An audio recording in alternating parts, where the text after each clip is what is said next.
సచివాలయంలో ముఖ్యమంత్రి చంద్రబాబు నాయుడు అధ్యక్షతన 13వ ఎస్ఐపిబి సమావేశం. రాష్ట్రంలో పెట్టుబడులు, పారిశ్రామిక యూనిట్లకు సంబంధించిన వివిధ ప్రతిపాదనలకు ఆమోదం తెలపనున్న ఎస్ఐపిబి. ఎస్ఐపిబిలో దాదాపు 26 కంపెనీలకు చెందిన 20,000 కోట్ల మేర పెట్టుబడుల ప్రతిపాదనలపై చర్చ.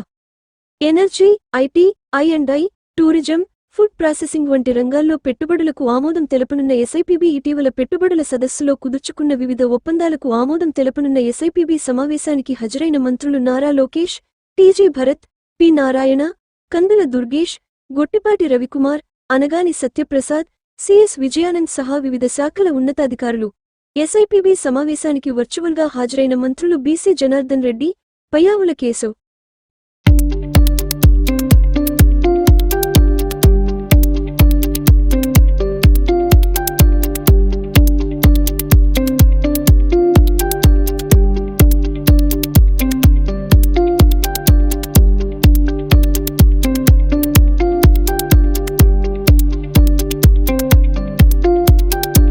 మరిన్ని వీడియోల కోసం మా ఛానల్ని లైక్ చేయండి, షేర్ చేయండి, సబ్స్క్రైబ్ చేయండి.